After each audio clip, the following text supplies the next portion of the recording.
And object के बारे में। दोस्तों याद रखिएगा, इंग्लिश ग्रामर में सबसे ज़्यादा इंपॉर्टेंस किस चीज़ की होती है? सेंटेंसेस की होती है। और उन सेंटेंसेस में तीन चीज़ें बहुत ही ज़्यादा इंपॉर्टेंट होती हैं, subject, verb and object. Subject, verb and object को यूज़ करके आप सेंटेंसेस बना सकते हैं। इन तीनों चीज़ों के बारे में सीखकर आप अपनी सोच को बदल सकते हैं, आपका नज़रिया बदल सकता है। कंपैरेटिव एग्जाम्स में सब्जेक्ट, वर्ब एंड ऑब्जेक्ट का बहुत ज़्यादा रोल होता है, क्योंकि वहां पर आपने सेंटेंसेस बनाना होते हैं। तो इसमें आपको यह पता होना चाहिए कि सब्जेक्ट, वर्ब एंड ऑब्जेक्ट क्या होते हैं। सब्जेक्ट, वर्ब एंड ऑब्जेक्ट से मुतालिक जितने भी कॉन्सेप्ट्स हैं आज की वीडियो लेसन में मैं आपको बिल्कुल क्लियर करने वाला हूं। तो दोस्तों, अगर आप बेहतर तरीके से समझना चाहते हैं कि कैसे आप इन तीनों वर्ड्स का इस्तेमाल करके सेंटेंसेस बना सकते हैं, ये वीडियो लेसन खासकर आपके लिए है। सबसे पहले आपने ये नीचे वाले एग्जाम्पल देखनी है। He writes a letter. यहां पर आपने देखना है कि सब्जेक्ट क्या है, वर्ब क्या है और ऑब्जेक्ट क्या है। जी, यहां पर ही हमारे पास सब्जेक्ट है, writes verb and a letter हमारे पास ऑब्जेक्ट है। तो यहां पर आपके ज़हन में सवालात होंगे, सब्जेक्ट क्या होता है, वर्ब क्या होता है और ऑब्जेक्ट क्या होता है। ये तो मैंने आपको एग्जाम्पल दिया ना, ताकि आपको समझ आ जाए कि सब्जेक्ट, वर्ब एंड ऑब्जेक्ट ये कहां पर आते हैं और कैसे आप इनका इस्तेमाल करके एक छोटा सा फिक्रा बना सकते हैं। अब जरा आपको वन बाय वन मैं डिटेल के साथ समझाता हूं। सबसे पहले हम बात कर लेते हैं सब्जेक्ट की। सब्जेक्ट की डेफिनेशन क्या होती है? फिक्रे में किसी काम के करने वाले या जिसके बारे में बात की जाए। अब यह चीज आपने गौर से सुननी है और इसको समझ भी लेना है, क्योंकि आमतौर पर सब्जेक्ट के बारे में ये स्टूडेंट्स के माइंड में एक कॉन्सेप्ट होता है कि सब्जेक्ट वो होता है जो काम करने वाला हो। जी हां, सब्जेक्ट काम करने वाले को कहते हैं, लेकिन सिर्फ काम करने वाले को नहीं कहते। सब्जेक्ट वो भी होता है जिसके बारे में आप बात करते हैं। तो यहां पर हमने दो चीजें सीख ली हैं, किसी भी काम के करने वाले को या हम जिसके बारे में बात करते हैं उसे हम सब्जेक्ट कहते हैं। ठीक है, तो जरा एग्जाम्पल देख लेते हैं, मजीद आपको वाज़ेह हो जाएगा। ही ड्रिंक्स वाटर। वो पानी पीता है। यहां पर एक्शन को परफॉर्म कौन कर रहा है? वो कर रहा है ना। तो हमने क्या बात की है कि फिक्रे में जो काम करने वाला होगा उसे हम सब्जेक्ट कहते हैं। तो यहां पर काम को करने वाला यानी पीने वाला कौन है? वो है। तो वो हमारे पास क्या हुआ? सब्जेक्ट हुआ। यहां पर एक और चीज अपने ज़हन में रखें, सब्जेक्ट हमेशा सेंटेंस के शुरू में आता है, उसके बाद वर्ब और आखिर में हमेशा ऑब्जेक्ट आएगा। ठीक है, सब्जेक्ट हमेशा सेंटेंस के फिक्रे के शुरू में आएगा। She takes tea. वो चाय पीती है। यहां पर चाय पीने वाला काम कौन कर रही है? वो एक लड़की कर रही है ना, तो उस लड़की को हम सब्जेक्ट कहेंगे। ठीक है, अली स्कूल जाता है। Ali goes to school. यहां पर स्कूल जाने वाला काम कौन कर रहा है? अली कर रहा है। तो अली हमारे पास यहां पर सब्जेक्ट हुआ। अच्छा, अब आपके ज़हन में एक सवाल होगा कि सर आपने सारी एग्जाम्पल्स तो वो दे दी हैं जिसमें सब्जेक्ट काम को परफॉर्म कर रहा है, लेकिन साथ में हमने थोड़ी सी डेफिनेशन और भी पढ़ी है सब्जेक्ट की कि जिसके बारे में बात की जाए। तो जरा आप वो भी बता दें, क्यों नहीं। अब जरा उसके बारे में बात कर लेते हैं।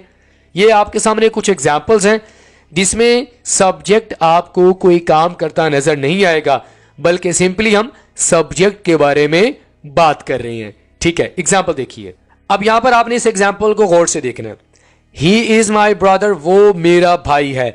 यहां पर आपको सब्जेक्ट कोई एक्शन परफॉर्म करता नजर आ रहा है, कोई खाने का, कोई पीने का, कोई सोने का, कोई जाने का, पढ़ाने का, वीडियो रिकॉर्ड करने का, लिखने का। यहां पर सब्जेक्ट एक्शन परफॉर्म नहीं कर रहा, तो क्या हम इसे सब्जेक्ट नहीं कहेंगे? दोस्तों, ये भी हमारे पास सब्जेक्ट है, क्योंकि आपको मैंने बताया कि सब्जेक्ट वो होता है जो किसी काम को परफॉर्म करे, जो किसी एक्शन को करे, और वो सब्जेक्ट भी होता है जिसके बारे में आप बात करते हैं।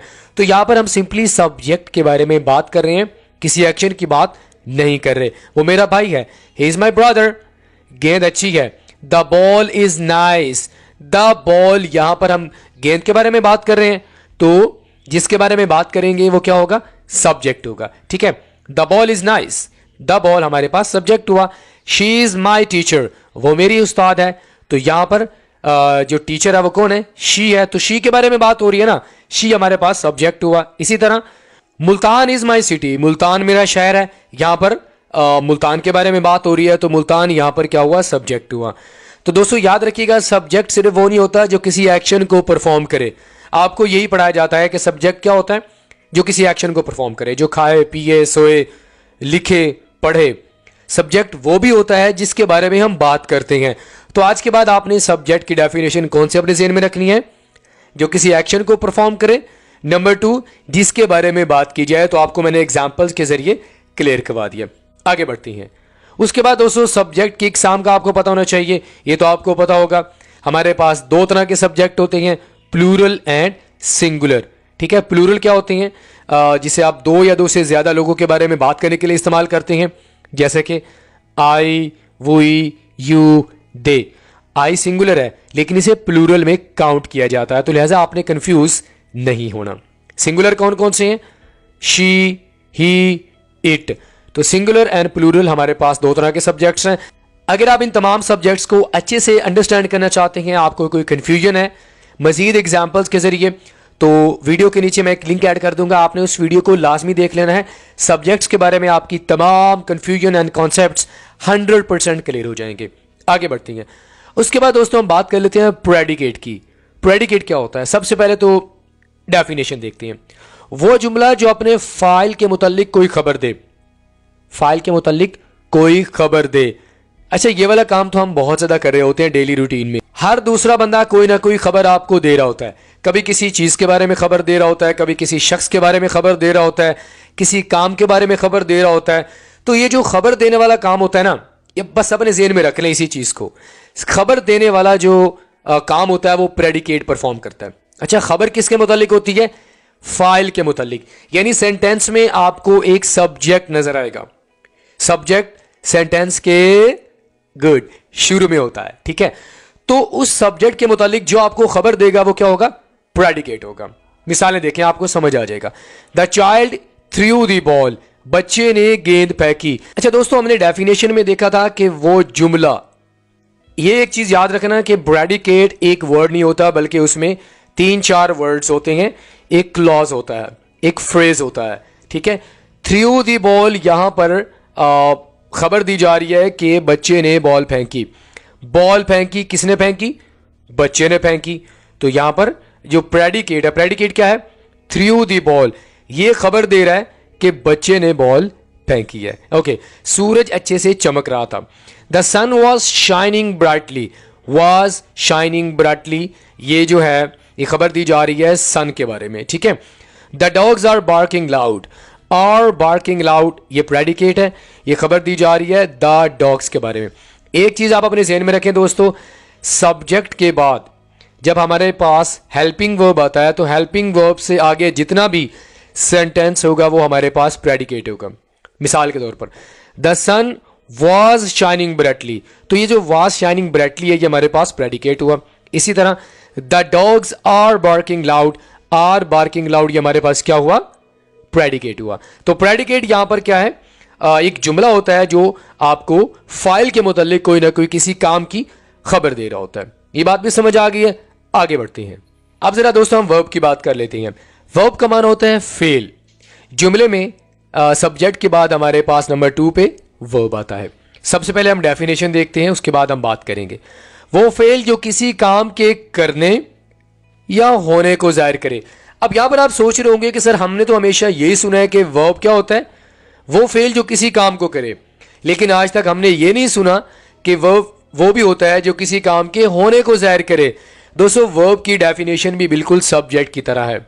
कैसे कि सब्जेक्ट में भी हम 2 चीजें देख रहे होते हैं कि जो किसी काम को करे या जिसके बारे में बात की जाए।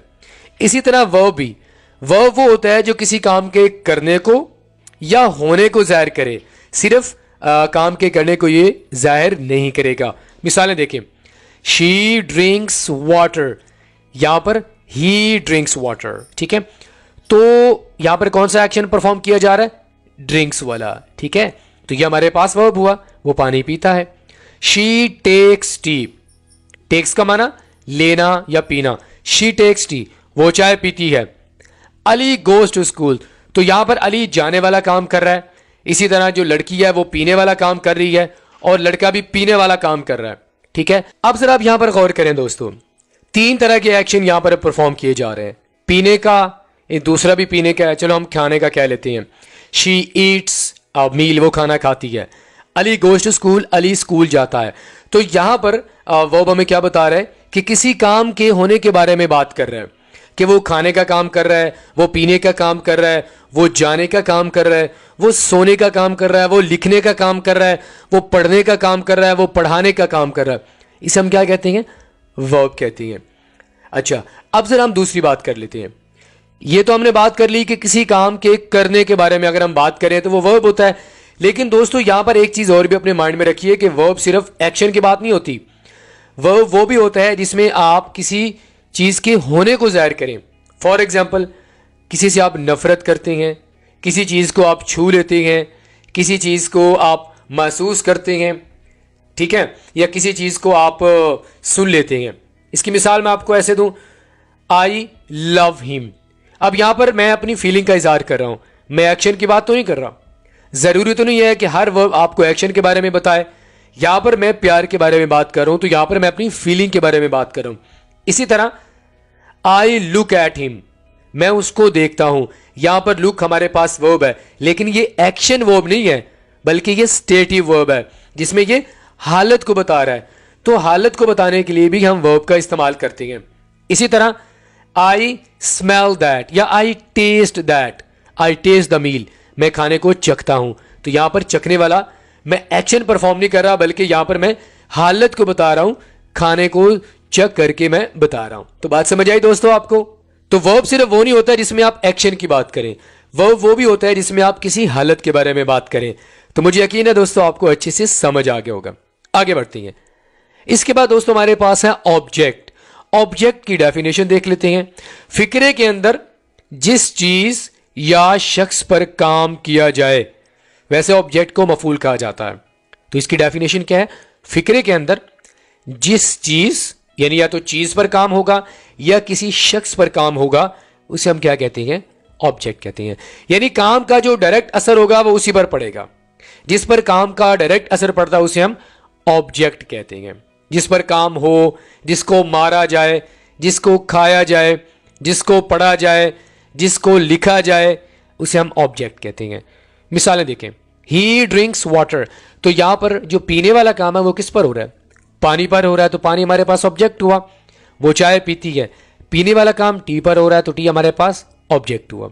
अली गोज़ टू स्कूल, तो यहां पर जाने वाला जो काम है वो स्कूल पर हो रहा है। ये बहुत ही सिंपल है दोस्तों। तो दोस्तों ऑब्जेक्ट क्या होता है? जिस चीज पर काम हो, यानी डायरेक्ट काम का असर जिस पर हो उसे हम ऑब्जेक्ट कहते हैं। और ये हमेशा सेंटेंस के आखिर में आएगा, ये बात आप अपने ज़हन में रखेंगे। थोड़ा सा मजीद आपको मैं ऑब्जेक्ट के बारे में पढ़ा दूं आपके नॉलेज के लिए। हमारे पास दो तरह के ऑब्जेक्ट होते हैं, डायरेक्ट ऑब्जेक्ट और इनडायरेक्ट ऑब्जेक्ट। डायरेक्ट ऑब्जेक्ट के बारे में अभी आपको मैंने बता दिया है कि जिस पर डायरेक्ट यानी काम का असर जिस पर पड़ता है उसे हम डायरेक्ट ऑब्जेक्ट कहते हैं। ठीक है, जैसा कि ही ईट्स एप्पल, तो यहां पर काम का जो डायरेक्ट असर है वो किस पर पड़ रहा है? एप्पल पर। तो ये हमारे पास डायरेक्ट ऑब्जेक्ट हुआ, यानी जिसमें दरमियान में कोई वास्ता वगैरह नहीं होता, कोई और वर्ड नहीं होता, सीधा उस पर काम हो रहा होता है। ठीक है, उसी चीज पर हो रहा होता है या उसी शख्स पर हो रहा होता है। आई मेट माई फ्रेंड, सीधा मैं किससे मिला? अपने दोस्त से मिला, तो मेरे दोस्त पर मिलने वाला काम हो रहा है। डायरेक्ट ऑब्जेक्ट क्या होता है? जिस पर काम का असर पड़े, सीधा उसी पर काम हो। अच्छा, इनडायरेक्ट ऑब्जेक्ट हम किसे कहते हैं? इसकी जरा डेफिनेशन देख लेते हैं। डायरेक्ट ऑब्जेक्ट का असर जिस पर पड़ता है या जिसको डायरेक्ट ऑब्जेक्ट मिल जाता है। डेफिनेशन क्या है? डायरेक्ट ऑब्जेक्ट का असर, ये मैं बात नहीं कर रहा कि डायरेक्ट ऑब्जेक्ट जिस पर पड़ता है, डायरेक्ट ऑब्जेक्ट का असर जिस पर पड़ता है या जिसको डायरेक्ट ऑब्जेक्ट मिल जाता है। या आपको ऐसे समझ आने वाला नहीं है, आपके सामने मैं एग्जाम्पल्स के जरिए आपको यह समझाता हूं। जी देखें, she bought him a present, उसने उसके लिए एक गिफ्ट लिया। यहां पर हम आपको अच्छे से समझाते हैं कि कैसे इनडायरेक्ट ऑब्जेक्ट को आप सेंटेंस के अंदर फाइंड आउट कर सकते हैं। सपोज करें कि ये हमारे पास हिम नहीं है, लेट्स सपोज। ठीक है, यहां पर हमारे पास फिर सेंटेंस कैसे बनेगा? शी बॉट आ प्रेजेंट, उसने खरीदा एक गिफ्ट। बात समझ आ गई है? शी बॉट आ प्रेजेंट, उसने एक गिफ्ट खरीदा। अब देखें, उसने जो गिफ्ट है वो किसके लिए खरीदा? उसने उसके लिए खरीदा। तो यहां पर देखिए डायरेक्ट ऑब्जेक्ट का असर उस पर पड़ रहा है कि नहीं पड़ रहा? उसने उसके लिए जो तोहफा है वो खरीदा। ठीक है, इसी तरह ही गिफ्टेड अ बुक, ऐसे समझे। ठीक है, he gifted a book, direct object हमारे पास क्या है, अ बुक है। इनडायरेक्ट हमारे पास क्या है, वो हर आपको नजर आ रहा होगा। ठीक है, ही गिफ्टेड अ बुक, उसने एक किताब तोहफे में दी। उसने एक किताब तोहफे में किसको दी है, उसने उसको दी है। तो यहां पर डायरेक्ट ऑब्जेक्ट का असर, ये जो बुक है किसको मिल रही है, उसको मिल रही है। तो डायरेक्ट ऑब्जेक्ट का असर उस पर पड़ रहा है। ठीक है कि नहीं है, यह जिसको डायरेक्ट ऑब्जेक्ट मिल जाता है, यह आसान से समझे। अब ये जो डायरेक्ट ऑब्जेक्ट है अ बुक, ये किसको मिल रहा है, ये इस लड़की को मिल रहा है। तो ये जो लड़की हुई ये इनडायरेक्ट ऑब्जेक्ट है। बात समझ आई। इसी तरह ये जो प्रेजेंट है, ये जो तोहफा है, ये किसको मिला है, ये हिम को मिला है। तो हिम हमारे पास क्या हुआ, इनडायरेक्ट ऑब्जेक्ट है। तो बात समझ आई दोस्तों, डायरेक्ट ऑब्जेक्ट क्या होता है जिस पर सीधा असर पड़े, इनडायरेक्ट ऑब्जेक्ट क्या होता है जिसको डायरेक्ट ऑब्जेक्ट मिल जाता है। तो आपको मैंने एग्जांपल्स के जरिए अच्छे से समझा दिया। अब जरा दोस्तों एडजेक्टिव को अच्छे से समझ लेते हैं। एडजेक्टिव का माना क्या होता है, इसमें सिफत। डेफिनेशन देख लेते हैं। जो इसम या इसमें ज़मीर को तब्दील करे यानी मॉडिफाई करे और किसी चीज़ या शख्स की खूबी या खामी को बयान करे। एडजेक्टिव का काम क्या होता है, किसी चीज़ की खूबी या खामी को बयान करना। कोई अच्छा है, कोई बुरा है, कोई सुस्त है, कोई लंबे कद का है। तो इस तरह की जो खूबियाँ बयान की जाती हैं ना, या खामियां बयान की जाती हैं, उन तमाम चीज़ों के लिए हम एडजेक्टिव का इस्तेमाल करते हैं। और दूसरा काम ये क्या करता है, ये इसम यानी नाउन या प्रोनाउन को मॉडिफाई करता है।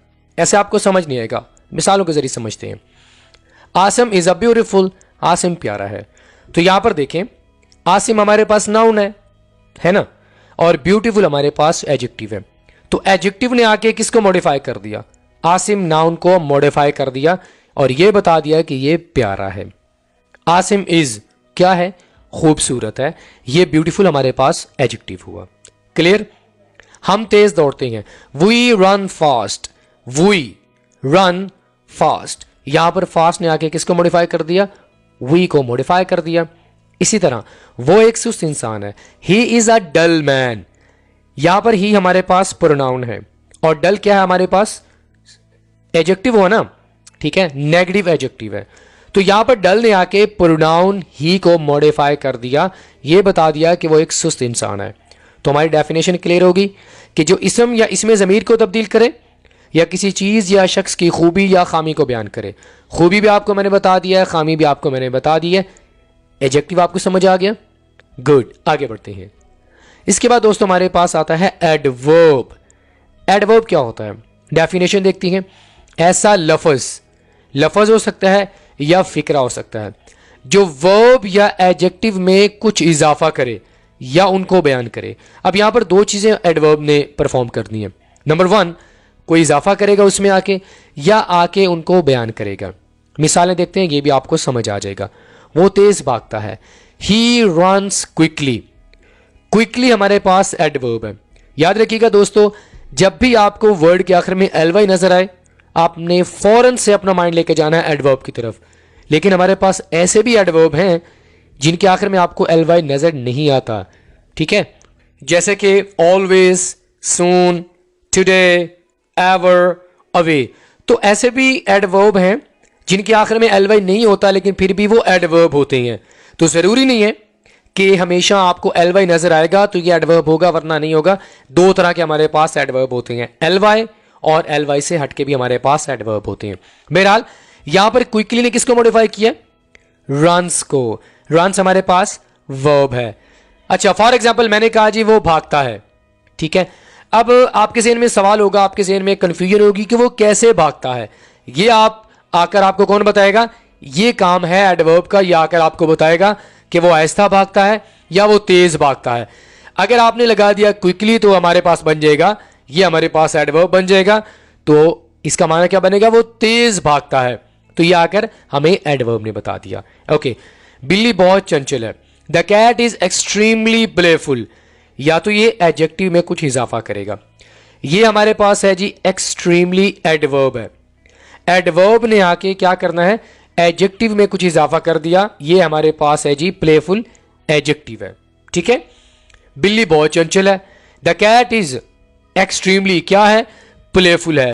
तो यहां पर देखें प्लेफुल हमारे पास एडजेक्टिव है और एक्सट्रीमली क्या है, यहां पर हमने एक्सट्रीमली के ऊपर लगाना था। ठीक है, एक्सट्रीमली हमारे पास एडवर्ब है, इसने आके जो इजाफा किया है वो प्लेफुल में किया है कि चंचल है, बहुत ज्यादा चंचल है। तो ये जो बहुत ज्यादा, ये जो मीनिंग है ये कहां से है, ये एक्सट्रीमली से है। क्लियर, वो बहुत लंबा है। ही इज वेरी टॉल, ये वेरी हमारे पास क्या है दोस्तों, ये हमारे वेरी हमारे पास एडवर्ब है। क्या है, वेरी हमारे पास एडवर्ब है और टॉल हमारे पास एडजेक्टिव है। तो दोस्तों आपको समझ आ गया एडवर्ब का काम क्या होता है कि ये वर्ब या एडजेक्टिव में कुछ इजाफा करे या उनको बयान करे। तो यहां पर आपको मैंने एग्जांपल्स के जरिए क्लियर करवा दिया। आगे बढ़ते हैं। इसके बाद दोस्तों हमारे पास है नाउन। नाउन का तो आप सबको पता होगा, नाउन क्या होता है, इसम, वो लफ्ज जो किसी खास शख्स, जगह या चीज के लिए इस्तेमाल हो, जैसे कि बुक, कराची, आमना, पेंसिल, सन, डॉग। दुनिया में जितनी भी चीजें हैं, जितने भी लोग हैं, हर एक का कोई ना कोई नाम होता है ना दोस्तों, इसे हम नाउन कहते हैं। फिर आगे हमारे पास कुछ इनकी कैटेगरीज होती हैं, कुछ प्रॉपर नाउन होते हैं और कुछ हमारे पास क्या होते हैं, कॉमन नाउन्स होते हैं। उनको हम यहाँ पर डिटेल में डिस्कस नहीं करेंगे, आगे जाकर डिस्कस करेंगे। अभी आपने डेफिनेशन समझ लिए कि नाउन क्या होता है, वो लफ्ज़ जो किसी खास शख्स, जगह या चीज़ के लिए या कोई ऑब्जेक्ट के लिए इस्तेमाल हो, उसे हम नाउन कहते हैं। वेरी सिंपल, आगे बढ़ते हैं। इसके बाद दोस्तों हमारे पास है प्रोनाउन। नाउन के बाद क्या आता है, प्रोनाउन। ये चीज़ आपने लाजमी समझ लेनी है, प्रोनाउन क्या होता है, कहाँ पे इस्तेमाल होता है, आपने लाजमी समझना है। ये वो लफ्ज़ है जो किसी नाउन की जगह पर इस्तेमाल किया जाता है। ये बात इंपॉर्टेंट है, जो किसी नाउन की जगह पर इस्तेमाल किया जाता है। वजह क्या है, ताकि नाउन को बार बार बोलना ना पड़े। बहुत आसान है, मिसालें देखते हैं। Ali is a boy. अब यहां पर अली हमारे पास क्या है, नाउन है। मैं बार बार अली का नाम नहीं लेना चाहता। मैंने अगर 4-5 सेंटेंसेस अली के बारे में बोलनी है तो मैं अली का नाम बार बार नहीं लेना चाहता, तो मैं क्या करूंगा, सिंपली मैं अली की जगह पर प्रोनाउन का इस्तेमाल करूंगा। तो मैं क्या इस्तेमाल करूंगा, मैं बोलूंगा ही इज अ बॉय, वो एक लड़का है। तो मैंने अली की जगह पर ही का इस्तेमाल कर दिया। ठीक है, इसी तरह सना इज ब्यूटीफुल, सना नाउन है, तो आगे जाकर मैंने सना की जगह पर प्रोनाउन इस्तेमाल कर दिया सना का, जिसे हम पर्सनल प्रोनाउन भी कहते हैं। She is beautiful. Asim is a teacher. Asim हमारे पास नाउन है, तो मैं बार बार आसिम का नाम यानी नाउन का नाम रिपीट नहीं करना चाहता। ठीक है, तो मैं यहां पर आसिम की जगह पर उसका प्रोनाउन यूज करूंगा, वो होगा ही। समझ आया दोस्तों, वो लफ्ज जो किसी नाउन की जगह पर इस्तेमाल किया जाता है, ताकि वजह क्या है, बार बार हम उस नाउन को सेंटेंस में रिपीट ना करें। मैं अली, सना, आसिम का नाम बार बार रिपीट नहीं करना चाहता, मैं उनकी जगह पर कोई वर्ड यूज करूंगा, उस वर्ड को ग्रामर में प्रोनाउन बोला जाता है। क्लियर हो गया, आगे बढ़ते हैं। इसके बाद दोस्तों हमारे पास आते हैं कंजंक्शन। क्या, कंजंक्शन, वो अल्फाज जो फिक्रे या अल्फाजों को मिलाने के लिए यूज होते हैं। कंजंक्शन किसे कहते हैं, इसकी डेफिनेशन क्या है, वो अल्फाज, मैं अल्फाज की बात कर रहा हूं, जो फिक्रों को या अल्फाजों को आपस में मिलाने के लिए इस्तेमाल किया जाता है। इनका काम ये होता है कि इसने मुख्तलिफ सेंटेंस के जो दो पार्ट्स होते हैं ना, इनको आपस में इसने मिलाना होता है, तो मिलाने वाला काम कंजंक्शन करेगा। ठीक है, चले अब जरा एग्जाम्पल देख लेते हैं ताकि अच्छे से हम कंजंक्शन को समझ सकें। ही लाइक्स टी एंड एप्पल, उसे चाय और सेब पसंद है। ही लाइक्स टी, उसे चाय पसंद है। ये साथ में हमने जो सेब मिलाया, ये हमने कैसे मिलाया जी, हमने कंजंक्शन वर्ड का इस्तेमाल किया दोस्तों। कंजंक्शन वर्ड कौन सा है, एंड। उसे चाय पसंद है। अगर हम ये कहना चाहते हैं उसे चाय और सेब पसंद है, तो हम दरमियान में एक वर्ड का यूज करेंगे। वो वर्ड हमारे पास क्या होगा, कंजंक्शन होगा। He likes tea and apple. Neither she is a good nor her friend. Neither she is good nor her friend, ना वो अच्छी है ना उसकी दो। I want to go but I am busy, तो यहां पर बट हमारे पास क्या है, कंजंक्शन है, क्योंकि ये दोनों सेंटेंसेस को आपस में मिला रहा है। तो कंजंक्शन वर्ड्स का काम क्या होता है, ये फिक्रों या अल्फाजों को आपस में मिलाने के लिए यूज होते हैं। बहुत ही सिंपल है, आगे बढ़ती हैं। उसके बाद दोस्तों लास्ट में हमारे पास है इंटरजेक्शन। इंटरजेक्शन की डेफिनेशन देख लेते हैं। वो अल्फाज जिससे हम अपने जज्बात का इजहार कर रहे होते हैं। दोस्तों हम अपनी डेली रूटीन में मुख्तलिफ तरह के जज्बात का इजहार कर रहे होते हैं, जैसे कि गुस्सा, हैरत का इजहार करना, परेशानी, याद, जोर डालना। तो इस तरह की सिचुएशंस को डिस्क्राइब अगर आप करना चाहते हैं तो आप इंटरजेक्शन वर्ड्स का इस्तेमाल करेंगे, यानी आप इंटरजेक्शन का इस्तेमाल करेंगे। मिसालें देख लेते हैं। वाओ, खुशी में आप क्या कहते हैं? Wow that is a nice lady. ये यहां पर खुशी नहीं है बल्कि यहां पर आप हैरत का इजहार कर रहे हैं। Wow that is a nice lady. इसी तरह आप अफसोस का इजहार करते हैं। A loss, I have lost a huge amount. A loss, यहां पर आप अफसोस का इजहार कर रहे हैं। Hurrah we have won the match, और यहां पर आप खुशी का इजहार कर रहे हैं। तो इंटरजेक्शन वो वर्ड्स होते हैं जिनसे हम अपने मुख्तलिफ तरह के मिले जुले जज्बात का इजहार कर रहे होते हैं। गुस्सा, हैरानगी, परेशानी या किसी चीज़ पर आप जोर डालते हैं तो आप इंटरजेक्शन का इस्तेमाल कर रहे होते हैं। बात समझ आ गई दोस्तों? ऑलराइट फ्रेंड्स, इसी के साथ ही आज के हमारे इस मुकम्मल इंग्लिश ग्रामर कोर्स की पहली क्लास यहीं पे मुकम्मल होती है। दोस्तों अगर आप चाहते हैं कि आपको इंग्लिश कोर्सेज ना करने पड़े, आपको एकेडमी में धक्के ना खाने पड़े, तो आपने मेरे साथ ये कोर्स लाजमी कर लेना है। वीडियो लेसन आपको अच्छा लगा हो तो लाइक करें, अपना फीडबैक आपने लाजमी देना है। अगर आपने हमारे चैनल को सब्सक्राइब नहीं किया तो हमारे चैनल को लाजमी सब्सक्राइब करें। दोस्तों आपसे मुलाकात होती है नेक्स्ट किसी और लेक्चर के साथ। टिल देन अल्लाह हाफिज।